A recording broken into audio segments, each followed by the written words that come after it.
Hi friends, welcome back to our channel. இன்னைக்கு நம்ம சேனல்ல ஒரு இன்ட்ரெஸ்டிங்கான மூவிஸ் பத்தி தான் பார்க்க போறோம். இந்த மூவியோட பேரு எ விடோஸ் கேம். பேருக்கு தகுந்த மாதிரியே ஒரு விதவை ஒரு கணவனை கொல்றதுக்கு என்ன மாதிரியெல்லாம் விளையாடி வச்சிருக்கா, மத்தவங்க லைஃப்ல விளையாடி வச்சிருக்கா அப்படிங்கிறது தான் இந்த மூவியில காட்டுறாங்க. இந்த மூவி ஸ்டார்ட்டிங்லயே பார்த்தீங்கன்னா, ஒரு கார் பார்க்கிங் ஏரியாவ தான் காட்டுறாங்க. அந்த கார் பார்க்கிங் ஏரியாவுக்கு 2 பேரு ஸ்கூட்டில வராங்க. உள்ள வந்து பார்த்தவங்க எத பார்த்தாங்கன்னு தெரியல. விழுந்து அடிச்சு 2 பேரும் உருண்டு புரண்டு ஓடியார்றாங்க. வந்தவங்க உடனே போலீஸுக்கும் கால் பண்ணி சொல்லிர்றாங்க. ஆனா, இங்க போலீஸ பார்த்தீங்கன்னா, ரொம்பவே ஹாயா வண்டி ஓட்டிக்கிட்டு, கொலை நடந்த இடத்துக்கு போகாம வேற எங்கேயோ போய்க்கிட்டு இருக்காங்க. அட எங்கடா போறாங்கன்னு பார்த்தா, இந்த போலீஸோட பொண்ணு படிக்கிற ஸ்கூலுக்கு தான் வந்திருக்காங்க. எதுக்காகன்னா, இந்த போலீஸோட பொண்ணு யாரையோ போட்டு புரட்டி எடுத்துருச்சாம். அது சம்மந்தமா பேசுறதுக்காக வர சொல்லியிருக்காங்க. எவ்வளவோ பேசி பார்க்குறாங்க, கெஞ்சி பார்க்குறாங்க. அவங்க ஒத்துக்கல. அட பாவிங்களா! இத முன்னாடியே சொல்ல வேண்டியது தானன்னு சொல்லிட்டு டிசிய வாங்கிட்டு அந்த இடத்த விட்டு வெளில கிளம்பி வந்துடுறாங்க. இன்னொரு ஸ்கூல் பார்த்துக்கலாமான்னு சொல்லிட்டு அவங்க வேலைய பார்க்க வந்துடுறாங்க. இன்வெஸ்டிகேஷன் பண்றதுக்கு இடத்துக்கு வந்தா, ஃபாரன்சிக் டீம் வந்து அங்க இருக்காங்க. அசெம்பிள் ஆயிருக்காங்க. என்ன நடந்துகிட்டு இருக்குன்னு பார்த்துக்கிட்டு இருக்காங்க. யாரு கொலையானாங்க அப்படிங்கிறத காட்டல. அவங்களோட கால மட்டும் தான் காட்டுறாங்க. மத்தபடி எந்தெந்த இடத்துல, எந்தெந்த ஸ்பாட்லலாம் என்னென்ன தடயம் கிடைக்குது அப்படிங்கிறத தான் நோட் பண்ணிட்டு இருக்காங்க. அவருடைய பர்ஸையும் எடுத்து வச்சுக்கிறாங்க. அதுக்கப்புறம் வெளில நிக்கிற அவருடைய ஒய்ஃப். அவங்கள கூப்பிட்டு விசாரிக்கும்போது, அவங்க என்ன சொல்றாங்கன்னா, "என் ஹஸ்பண்ட காணோம். உள்ளார யார் இறந்திருக்கான்னு கேட்டா, சாரிம்மா மன்னிச்சுக்கோ. அது உன் ஹஸ்பண்ட் தான்" சொன்னதும், அவங்க பயங்கரமா அழுவுறாங்க. பக்கத்துல இருக்கிறவரு ரொம்பவே ஆறுதல் சொல்றாரு. ஒரு வழியா எல்லாத்தையும் கலெக்ட் பண்ணி இன்வெஸ்டிகேஷன் பண்ண ஸ்டார்ட் பண்ணிட்டாங்க. நம்ம இந்த கேஸ கொஞ்சம் சீரியஸாவே எடுத்துக்கணும். உங்க எல்லாருக்கும் என்னென்ன ஒப்பீனியன் இருக்கோ, அத என்கிட்ட நீங்க சொல்லியே ஆகணும். இந்த கேஸ்ல நெறைய பேர் சம்மந்தப்பட்டிருக்கிறதுனால, நம்ம நெறைய பேரை விசாரிக்க வேண்டியது இருக்குன்னு சொல்லிட்டு, இந்த இன்வெஸ்டிகேஷன் ஆஃபீசர் எல்லார்கிட்டயும் இத பத்தின டீட்டெயில்ஸ சொல்லிக்கிட்டு இருக்காங்க. முக்கியமா அந்த பொண்ணுக்கு ஆறுதல் சொன்னோனே விசாரிக்கணும்னு சொல்லிட்டு, அடுத்தது ஃபாரன்சிக்.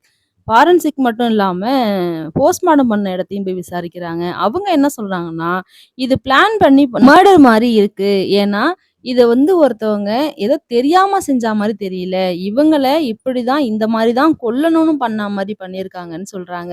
அடுத்தது இன்வெஸ்டிகேஷன் ஆஃபீசர் போலீஸ் ஸ்டேஷனுக்கு வராங்க. இங்க வந்து பார்த்தா, அதாவது கொலை செய்யப்பட்டாரு இல்லையா? அவருடைய மனைவி வந்து ரொம்பவே ஹாயா உட்காந்து ஃபோன் நோண்டிட்டு இருக்கு. இந்த அம்மாவுக்கு ஷாக்கா இருக்கு. என்னடா இது இவ்ளோ கேஷுவலா உட்கார்ந்திருக்கா? புருஷன் செத்துட்டான். இப்படி உட்கார்ந்திருக்காளேன்னு சொல்லிட்டு, அவளையும் போயிட்டு விசாரிக்கிறாங்க. அவள விசாரிச்சதுக்கு அவ என்ன சொல்றான்னா, "அவருக்கு யாரும் எதிரி கிடையாது. யாரு கொன்னுருப்பான்னு எனக்கு தெரியாது. எனக்கு தெரிஞ்சு இது மர்டரா இருக்க வாய்ப்பில்லங்கிற" மாரி அவ சொல்றா. அடுத்தது அவ ஃப்ரெண்ட விசாரிக்கும்போது, அவ என்ன சொல்றான்னா, எப்ப பார்த்தாலும் அவன் சந்தேகப்பட்டுட்டே இருப்பான். பொண்டாட்டி மேல சந்தேகப்பட்டு சும்மா எனக்கு கால் பண்ணி எங்க இருக்கா? என்ன பண்றான்னு கேட்டுக்கிட்டே இருப்பான்னு சொல்லி அவன் மேல பழிய போடுறா. இதெல்லாம் பத்தி இவங்க டீம் வந்து டிஸ்கஸ் பண்ணிக்கிட்டு இருக்காங்க. என்ன டிஸ்கஸ் பண்றாங்கன்னா, நம்ப ஏன் அவன் சந்தேகப்படுறாங்கிற கோணத்துல விசாரிக்க கூடாதுன்னு சொல்லும்போது, இந்த அம்மா என்ன சொல்றாங்கன்னா, "அதெல்லாம் இல்ல. நீ கொஞ்சம் யோசிச்சு பாரு. நம்ம நாட்டோடைய சட்டம் என்ன? விடோவா இருந்தாங்கன்னா, அவங்களுக்கு மாசம் மாசம் பென்ஷன் பணம் போகும். அந்த பணத்துக்காக கூட அவ கொலை பண்ணியிருக்கலாமேங்கிற கோணத்திலயும் சொல்றாங்க. ஆனா, இங்க அந்த அம்மாவ பார்த்தீங்கன்னா, இறுதி சடங்குல கதறி கதறி அழுவுது. இவங்களுடைய வழக்கத்துலலாம் இந்த அழுது புலம்புறதெல்லாம் மைக்ல தானே பண்ணுவாங்க. அந்த மாரி பண்ணிக்கிட்டு இருக்காங்க. மறுபடியும் நம்ம போலீஸ் ஆஃபீசர்ஸ் இத பத்தி தான் டிஸ்கஸ் பண்ணிக்கிட்டு வந்துகிட்டு இருக்காங்க. இத நம்ம இன்னும் நல்லா போய் இது ஆழமா விசாரிக்கணும்னு சொல்லிக்கிட்டு இருக்கும்போது, அவங்களுக்கு ஒரு ஃபோன் வருது. நான் உங்களுக்கு ஒரு ஆடியோ அனுப்பியிருக்கேன். அத செக் பண்ணுங்கன்னு சொல்லி ஒரு ஆஃபீசர் பண்றாரு. என்னன்னா, அந்த ஆடியோல ஒரு பயங்கரமான ஒரு விஷயம் இருக்கு. ஒருத்தவன் வந்து இவங்களுக்கு அதாவது அந்த இறந்து போன ஹஸ்பண்ட் வந்து கடைசியா அனுப்புன மெசேஜ். அந்த மெசேஜ்ல என்னன்னா, "நம்ம 2 பேருக்கும் இடையில சண்டை ரொம்பவே அதிகமாயிட்டு. நீ எப்ப பார்த்தாலும் தனியாவே தான் இருக்க. நான் பேச வந்தாலும் நீ என்கிட்ட பேச மாட்டேங்கிற. சாட்டர்டே, சண்டேவாவது பேசுவியான்னு பார்த்தா, அப்பயும் ஃபோன தூக்கிட்டு சோஃபால போய் உட்காந்துக்கிற. நீ எப்பதான் என்கிட்ட பேசுவன்னு நான் கேட்டதுக்கு, என்ன நீ அடிக்கவே வந்துட்ட. இந்த அளவுக்கு முத்தி போனதுக்கு அப்புறம் நமக்குள்ள சரி வராதுங்கிற மாதிரி, இறந்து போனவர் அவருடைய மனைவி கிட்ட பேசியிருக்காரு. அதுக்கப்புறம் அவங்க ஃபேமிலி மெம்பர்ஸ கூப்பிட்டு விசாரிக்கிறாங்க. அப்படி விசாரிக்கும்போது மறுபடியும் இவள அவங்க வீட்ல வச்சு விசாரிக்கிறாங்க. விசாரிக்கும்போது கொஞ்சம் கூட வித்தியாசம் தெரிஞ்சிடக்கூடாது நம்ம வார்த்தையிலங்கிறதுக்காக ஒரு சில உண்மைய உளறி வைப்போம் இல்லையா? அப்படி சொன்னா தானே உண்மைய கலந்து சொன்னா தானே நம்புவாங்கன்னு சொல்லிட்டு ஒரு சில உண்மைய சொல்றா. அழுதுகிட்டே சொல்றா. என்னன்னா, என்னுடைய மேரேஜ்க்கும் 1 மாசத்துக்கு முன்னாடி நான் வேற ஒருத்தங்க கூட அஃபேர்ல இருந்தது. இந்த விஷயம் அவங்களுக்கு தெரிஞ்சிருச்சு. அதனால வீட்ல உள்ள யாருமே என்கிட்ட சரியா பேசுறதில்ல. இருந்தாலும் அவரு தான் என்ன நல்லா பார்த்துக்கிட்டாரு. இப்ப யார் கூடயாவது ரிலேஷன்ஷிப்ல இருக்கியான்னு சொல்லி இந்த அம்மா கேட்டா, ஆமா. இப்ப ரீசென்ட்டா 1 மந்த்தா ஒருத்தவங்க கூட ரிலேஷன்ஷிப்ல இருக்கேன். இந்த விஷயம் எங்க வீட்ல உள்ளவங்களுக்கு தெரிஞ்சிருச்சுன்னா பயங்கரமா கத்துவாங்கன்னு சொன்னதும், சரி நீ பயப்படாதம்மா நான் யார்கிட்டயும் சொல்ல மாட்டேன்னு சொல்லி இந்த போலீஸ்கார அம்மாவும் சொல்லிர்றாங்க. இவ இப்படி பல விஷயங்கள அந்த போலீஸ் லேடி கிட்ட கலந்து கலந்து அதாவது பொய்யும், உண்மையுமா கலந்து சொன்னா, அப்படியே நமக்கே நம்புறா மாரி இருக்கு. அந்த அளவுக்கு ஒரு போலீஸ்கிட்டயே பயம் இல்லாம பொய் சொல்றா. அதுக்கப்புறம் நம்ம இன்வெஸ்டிகேஷன் ஆஃபீசர் கார்ல 2 பேரும் போய்க்கிட்டு இருக்காங்க. அப்ப கூட இத பத்தி தான் டிஸ்கஸ் பண்றாங்க. அதாவது இவ அன்னைக்கு மர்டர் நடந்த அன்னைக்கு நைட்டு கூட இன்னொருத்தவங்க கூட இருந்ததா இவ சொல்றா. அவன விசாரிச்சா, அவனுமே ஆமா நான் அவ கூட தான் இருந்தேன்னு அவனும் சாட்சி சொல்றான். இப்ப இதுல நம்ம யார சந்தேகப்படுறதுன்னு எனக்கு தெரியல. இவ கூட வாழணும்னு ஆசைப்பட்டு அவனே இந்த மர்டர பண்ணியிருப்பான்னு பார்த்தா, அவனும் இவனும் ஒண்ணா தான் இருந்திருக்காங்க.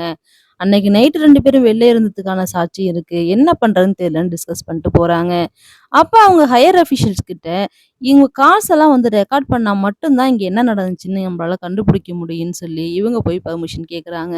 ஃபர்ஸ்ட் பெர்மிஷன் தரமாட்டேன்னு சொன்னாலும், அதுக்கப்புறம் இவங்க குடுத்த எக்ஸ்ப்ளனேஷன்லாம் கேட்டுட்டு, சரி பெர்மிஷன் கிராண்டட்ன்னு சொல்லிடுறாங்க. அவங்க சொன்ன மாதிரியே இவ ஆடியோவெல்லாம் அப்படியே எடுத்து பார்த்தா, அவங்களுக்கு பயங்கரமான ஆதாரங்கள்லாம் கிடைக்குது. அதுலயும் முக்கியமா அவ ஃப்ரெண்டு கிட்ட பேசினத கேட்டதும் இவங்க எல்லாருக்கும் ஷாக்கா இருக்கு. அவளுக்கு ஒரு கேர்ள் ஃப்ரெண்ட் இருக்கா. அந்த ஃப்ரெண்டு கிட்ட என்ன சொல்லியிருக்கான்னா, "நான் இவன் கூட அப்படி இருந்தேன், அவன் கூட இப்படி இருந்தேன்" அப்படிங்கிற மாதிரி அவ பாட்டுக்கு லிஸ்ட்ட போட்டு விட்டு தெறிக்க விட்டுருக்கா. அந்த அளவுக்கு பேசி வச்சிருக்கா. இந்த போலீஸுக்குலாம் இத கேட்டு, "ஐய்யய்யோ! என்னடா இது இவ இப்படி இருக்காளேங்கிற" மாதிரி நான் பார்ல ஒருத்தவங்க கூட இருந்தேன், பார்ட்டில ஒருத்தவங்க கூட இருந்தேன், நேத்து நைட்டு ஒருத்தவங்க கூட இருந்தேன்னு அப்படி லிஸ்ட்ட அளந்து விட்டு வச்சிருக்கா. இவங்க எல்லாம் என்ன டிஸ்கஸ் பண்றாங்கன்னா, எனக்கு தெரிஞ்சு இவளுக்கு 2, 3 பாய் ஃப்ரெண்ட்ஸ் இருக்கும்னு சொல்லிட்டு வராங்க. அப்படி சொல்லும்போது சரி, இவளுக்கு தான் இந்த மாரி ஆஃபர்லாம் நெறைய இருக்குல்ல. யாரோ ஒருத்தன பார்த்துட்டு இவனுக்கு டிவோர்ஸ் குடுத்துட்டு போலாமேன்னு சொல்லும்போது, அவங்க ஃபேமிலி ரொம்ப ஆர்த்தடாக்ஸான ஃபேமிலி. ஸோ இதுக்கெல்லாம் ஒத்துக்க மாட்டாங்கங்கிற காரணத்துக்காக மட்டும் தான் அவர் கூட இருந்திருக்கா. இல்லன்னா அவர் கூட இருந்திருக்க மாட்டான்னு சொல்லி போலீஸ் லேடி சொல்றாங்க. இந்த கேஸ இந்த டீம் வந்து எடுத்து நடத்திக்கிட்டு இருக்கும்போது, இவங்களுக்கு இன்னொரு கேஸ் ஒண்ணு கிடைக்குது. அந்த கேஸையும் நீங்க தான் பார்க்கணுங்கிற மாதிரி அவங்க ஆஃபீசர்ஸும் சொல்லிர்றாங்க. ஸோ அந்த கேஸ் சம்மந்தமா இவங்க டீம் அப்படியே எல்லாரும் ஒண்ணா சேர்ந்து அங்க போறாங்க. அப்படி அவங்க போயிருக்க டைம், நம்ப ஆஃபீசர் மட்டும் என்ன பண்றாங்கன்னா, எனக்கு வேற ஒரு வேலை இருக்குன்னு சொல்லிட்டு, அவங்க பொண்ண கொண்டு போய் இன்னொரு ஸ்கூல்ல சேர்த்து விடுறதுக்காக போயிடுறாங்க. ஆனா இவங்க தான் முக்கியமான ஆஃபீசரே. அப்படி இவங்க போயிருக்கும்போது, அங்க ஒரு இன்சிடென்ட் நடந்துருது. அதாவது இவங்க டீம் போனாங்க இல்லையா, அந்த இடத்துல ஒரு அசம்பாவிதம் ஏற்பட்டு, கூட உள்ள ஒரு ஆஃபீசரே இறந்து போயிர்றாரு. அத நினைச்சு நம்ம ஹையர் அஃபிஷியல் வந்து ரொம்பவே ஃபீல் பண்றாங்க. நைட்லாம் அழற அளவுக்கு கூட உள்ளவங்க இல்லையேன்னு சொல்லிட்டு அழுதுகிட்டு இருக்காங்க. அதுக்கப்புறம் மறுபடியும் கான்சன்ட்ரேஷன் வந்து மறுபடியும் இதே கேஸ் எடுத்து நடத்துறாங்க. அப்படி எடுத்து நடத்தும்போது, அதே மாதிரியே ஆடியோஸ் எல்லாம் வந்து ரெக்கார்ட் பண்றாங்க. அதுல ஒருத்தவன் பேசின ஆடியோ இவங்களுக்கு பயங்கர ஷாக்கா இருக்கு. அவன் என்ன பேசியிருக்கான்னா, "அன்னைக்கு நாள நான் மறக்கவே மாட்டேன். அன்னைக்கு இந்த மாதிரி நம்ம லைஃப்ல நடக்கும்னு நான் நினைச்சு கூட பார்க்கலன்னு" சொல்லிட்டு, ஏதோ ஃப்ளாஷ்பேக்க சொல்லி வச்சிருக்கா மாரி வச்சிருக்கான். என்னடா ஃப்ளாஷ்பேக்குன்னு சொல்லிட்டு, அத இன்னும் நல்லா நோட் பண்ணி, நல்லா கவனிக்கிறாங்க. அப்படி உத்து கவனிக்கும்போது தான், இவருடைய பாய் ஃப்ரெண்ட்ஸ்லாம் நெறைய பேர் இருக்காங்க இல்லையா? அதுல ஒரு ஆள் மாதிரின்னு வச்சுக்கோங்க. அவன் வந்து ஏதோ ஒரு விஷயத்த பத்தி சொல்றான். எத பத்தின்னு கிளாரிட்டியா சொல்லல. பட் ஏதோ ஒரு விஷயத்த பத்தி சொல்றான். அப்பதான் இவங்களுடைய மேரேஜ் லைஃப் எப்ப ஸ்டார்ட் ஆச்சு 2016ல அப்படின்னு சொல்லிட்டு, அவங்களுடைய ஃபேமிலி லைஃப் எல்லாத்தையும் காட்டுறாங்க.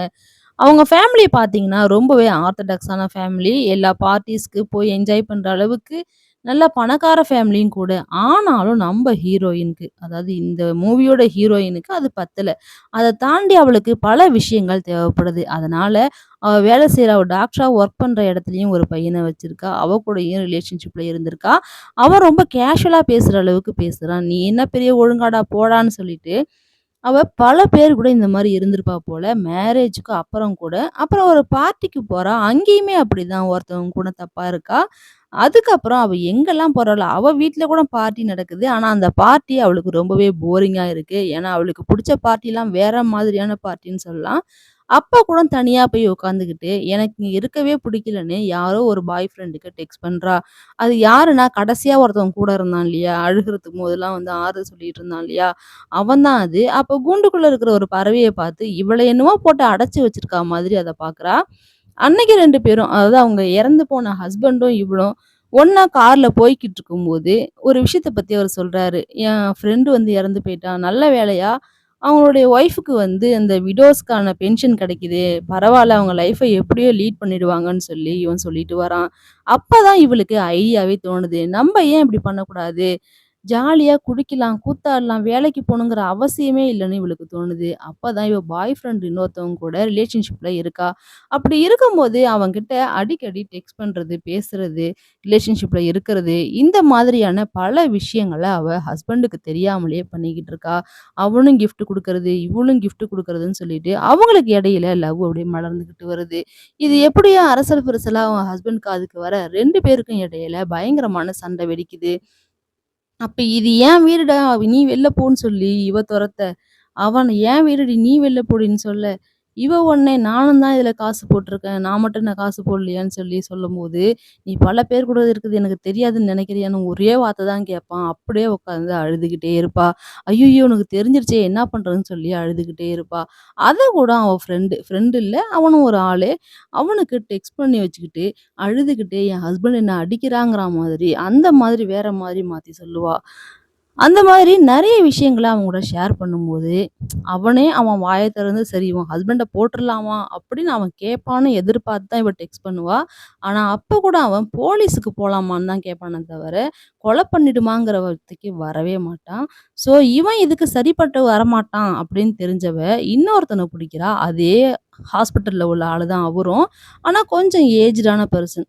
கொஞ்சம் ஏஜ்டான பெர்சன்ங்கிறதுனாலயும், அவருக்கு ஒய்ஃப் இல்லங்கிறதுனாலயும், இவ்ளோ யங்கான பொண்ணு நம்பள சுத்திட்டு இருக்காளேன்னு சொல்லிட்டு, இவன் மேல கொஞ்சம் பரிவு, கனிவுலாம் வருது. அவன்கிட்ட போட்ட பிட்டு எல்லாத்தையுமே இங்கேயும் போடுறா. என் ஹஸ்பண்ட் என்ன ரொம்ப அடிக்கிறாரு, கொடுமை பண்றாரு, எனக்கு அவர் கூட இருக்கவே புடிக்கலங்கிற மாரி பல விஷயங்கள பண்றா. அப்படியே ஒரு குழந்தைய நடத்துறா மாரி காத திருகுறது, போட்டு சொரண்டுறது, நோண்டுறது, சீண்டுறதுன்னு பல விஷயங்கள பண்ணி, "நீ என்ன சொன்னாலும் நான் செய்வேன்ம்மா" அப்படின்னு அவன் வாயாலேயே சொல்ல வைக்கிறா. அந்த மாதிரி சொல்லும்போது, சரி உன் ஹஸ்பண்ட கொன்னுடலான்னு 2 பேரும் சேர்ந்து பிளான் பண்றாங்க. அப்ப இவ என்ன சொல்றான்னா, கார் பார்க்கிங் கூட்டு போயிட்டு, இங்க தான் வந்து அவன் கார பார்க் பண்ணுவான். நான் என்னைக்கு கார பார்க் பண்ணணும்னு சொல்றேனோ, ஃபோன் பண்ணி சொல்றேனோ, அன்னைக்கு நீ இந்த வேலைய பார்க்கணும். இது கார் பார்க்கிங்க்கான சாவின்னு சொல்லிட்டு, அங்க உள்ள கீயும் இவன்கிட்ட குடுத்து வைக்கிறா. அது மட்டும் இல்லாம, அன்னைக்கு எப்படி வரணும், என்னென்ன இன்ஸ்ட்ரக்ஷன் குடுக்கணுமோ எல்லாத்தையுமே குடுத்து, அவளும் அனுப்பி வச்சுர்றா. இவனும் ஒண்ணும் சாதாரண ஆள் கிடையாது. ஒரு ஃபேமிலி மேன் தான். ஒரு பையன், பாட்டி எல்லாருமே இருக்காங்க. இருந்தாலும் இவ மேல இருக்கிற ஆசையில, இவ சொல்ற விஷயத்துல இவ இறங்குறாரு. அன்னைக்கு ஒரு நாள் ஃபோன் வருது. "நீ இன்னைக்கு வந்தா கரெக்ட்டா இருக்கும்னு" சொல்லிட்டு, இவரும் மேல உள்ள முடியெல்லாம் ஷேவ் பண்ணிக்கிறாரு. ஏன்னா, ஒரு சின்ன தடயம் கூட கிடைக்கக்கூடாதுங்கிறதுக்காக. அன்னைக்கு கார் பார்க்கிங்கும் போயிர்றாரு. அவ குடுத்த வேலையையும் முடிச்சிடுறாரு. அவரு எப்படி கொலை பண்ணாருலாம் காட்டல. கத்தி கழுவுறத மட்டும் தான் காட்டுறாங்க. முடிச்சுட்டு இவங்களுக்குள்ள ஒரு கோட் வேர்ட் என்னன்னா, "நீ ஸ்டேட்டஸ் போட்டனா ஸ்டேட்டஸ் ப்ரொஃபைல வந்து சேஞ்ச் பண்ணீன்னா, நீ சொன்ன வேலைய முடிச்சுட்டு நான் நம்புறேங்கிற" மாரி சொல்லி வச்சிருப்பாங்க. அதே மாரியே முடிச்சிருப்பாங்க. சரி இப்பதான் ஹஸ்பண்ட கொன்னாச்சே! நம்ப இவ கூட இது ஜாலியா இருக்கலாங்கிற மாரி கிட்ட வந்து பாப்பாரு. ஆனா, அவ கிட்ட வரவே விட மாட்டா.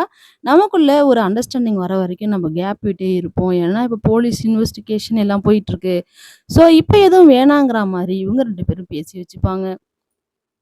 அப்புறம் அதே டாக்டர் என்ன பண்ணுவாருன்னா, ஒரு டம்ப் ஃபோன ஒண்ணு குடுத்து, "இந்த ஃபோன்ல நீ என் கூட கான்டாக்ட்ல இரு. டைரக்ட்டா உன் ஃபோன்லேருந்து எனக்கு கான்டாக்ட் பண்ணாதன்னு" சொல்லிட்டு, இவரும் அந்த ஃபோன குடுத்துட்டு அந்த இடத்த விட்டு போயிடுவாரு.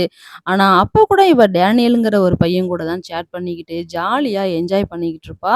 இவரும் கொஞ்சம் பொறுத்து பொறுத்து பார்த்துட்டு, அப்புறம் இவ கிட்ட நெருங்கி வர ட்ரை பண்றாரு. அப்பயும் இவ விலகி விலகி போறா.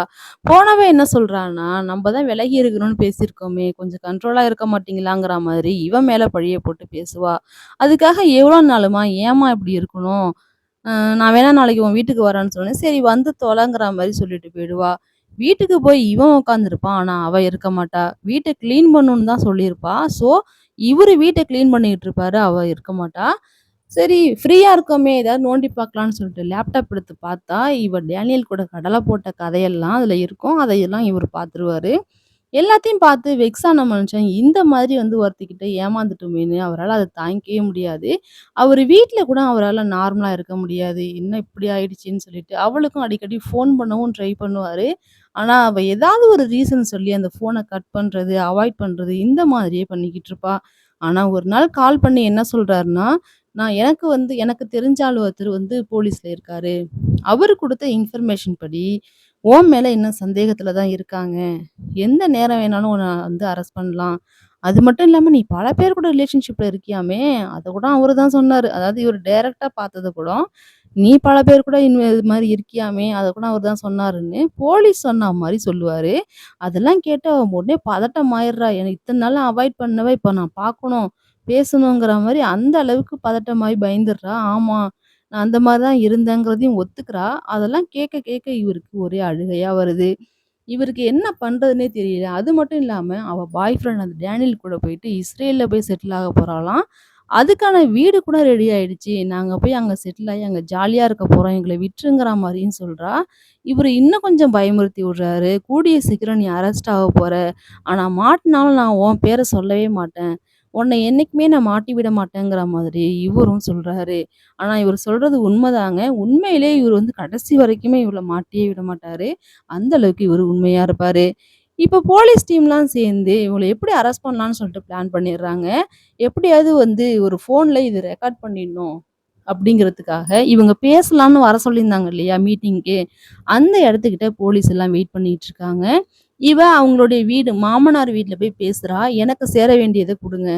எங்க வீட்ட நான் விக்கணும். அதுக்கு பெர்மிஷன் குடுங்கன்னு சொல்லி கேட்கும்போது, இன்னும் 2 வீக்ஸ்ல இந்த கேஸ் முடிஞ்சிரும்னு சொல்லிட்டாங்க. ஸோ, அதுக்கப்புறம் இதெல்லாம் பார்த்துக்கலாம். அதுவரைக்கும் கொஞ்சம் வெயிட் பண்ணுங்கிற மாரி அவங்க வீட்ல உள்ளவங்களும் சொல்லிடுறாங்க. இப்ப தான் அவளுக்கு இன்னும் பயமாகுது. ஏன்னா போலீஸ் 2 வீக்ஸ்ல முடிஞ்சிருக்கும்னு சொல்லியிருக்காங்கன்னா, அப்ப நம்மள அரெஸ்ட் பண்ண போறாங்க போல. அப்படிங்கிற பயம் இவளுக்கும் வந்துருது. உடனே உன்ன நான் மீட் பண்ணணும்னு சொல்லிட்டு, அவர அந்த கொலை பண்ணவர மீட் பண்ணணும்னு ரொம்பவே ட்ரை பண்றா. அவரும் சரி வா மீட் பண்ணலான்னு சொல்லிட்டு 2 பேரும் மீட் பண்ணி இந்த விஷயத்த எல்லாத்தையும் பேசிடுறாங்க. பேசினத எல்லாத்தையும் நம்ம போலீஸே ரெக்கார்ட் பண்றாங்க. எப்படி ரெக்கார்ட் பண்றாங்கன்னா, இந்த டிஷ்யூ பேப்பர் வைக்கிறதுக்குன்னு ஒரு மிஷின் மாரி வச்சிருப்பாங்க இல்லையா? அந்த மிஷின்ல இந்த ரெக்கார்ட் பண்றத வச்சுருவாங்க. ஸோ, அது மூலியமா இவங்க பேசின எல்லா விஷயமும் வந்து ரெக்கார்ட் ஆயிடுது. இவங்களுக்கு இப்ப போதுமான எவிடன்ஸ் வந்து கிடைச்சிருது. இப்ப உடனே இவங்கள போய் அரெஸ்ட் பண்ணணும் அப்படின்னு சொல்லி இவங்களுக்குள்ள டிஸ்கஸ் பண்ணி ஹாஸ்பிட்டலுக்கும் போறாங்க. ஹாஸ்பிட்டல் போயிட்டு என்ட்ரன்ஸ்லேருந்து எங்க பார்த்தாலும் செக் பண்ணி பார்த்தா, அவர காணோம். அந்த கொலை பண்ணவர காணோம். எங்க இருக்காரு? எங்க இருக்காருன்னு சொல்லிட்டு அந்த ஹாஸ்பிட்டல்லயே சுத்தி சுத்தி தேடுறாங்க. கடைசியில கேன்டீன் போலான்னு போனா, கேன்டீன்ல சாப்பிட்டுட்டு உட்காந்துருக்காரு. அந்த இடத்துலயே கபார்ன்னு புடிச்சு, கையில ஹேண்ட் கேப்ப மாட்டி அங்கேருந்து எடுத்துட்டு போயிடுறாங்க. ஆனா, அப்ப கூட அவரு என்ன பண்றாருன்னா, இந்த விஷயத்த வந்து ஒத்துக்க மாட்டேங்கிறாரு. அதே மாரி இவளையும் அந்த இஸ்ரேல்ங்கிற இடத்துலேருந்து அரெஸ்ட் பண்ணிடுறாங்க.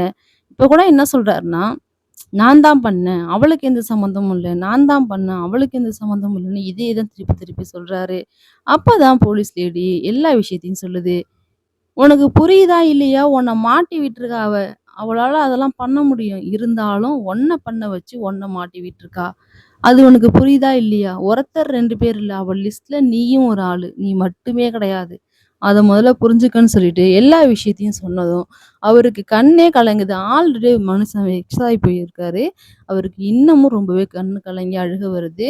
அப்பதான் அவரு என்ன பண்றாருன்னா, சரி இந்த விஷயத்த ஒத்துக்கலாங்கிற மாரி, அவரு மனசு கொஞ்சமாவது அதுக்கு வந்து இடம் குடுக்குது.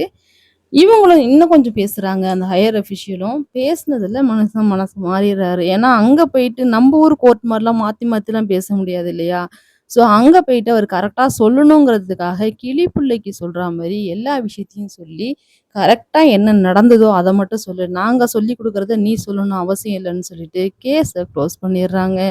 க்ளோஸ் பண்ணிட்டு அதுக்கான எவிடன்ஸ் எல்லாத்தையும் அழைச்சிடுறாங்க. இந்த படத்தையே எதுக்காக டெடிகேட் பண்றாங்கன்னா, இதுல ஒரு போலீஸ் ஆஃபீசர் இறந்து போயிட்டாருன்னு சொன்னேன் இல்லையா? அவருக்காக டெடிகேட் பண்றாங்க. அந்த மாரி தான் கீழ போட்டு வச்சிருக்காங்க. இந்த போலீஸ்க்கு என்னதான் அவர் இறந்து போயிட்டாருன்னு நெனச்சாலும், அத ஏத்துக்கவே முடியல. ச்சே! இந்த மாரி ஒரு மனுஷன் இறந்து போயிட்டாரே! அப்படிங்கிற மாரி அவங்களும் அதுக்கு ஃபீல் பண்ணிக்கிட்டு இருக்காங்க.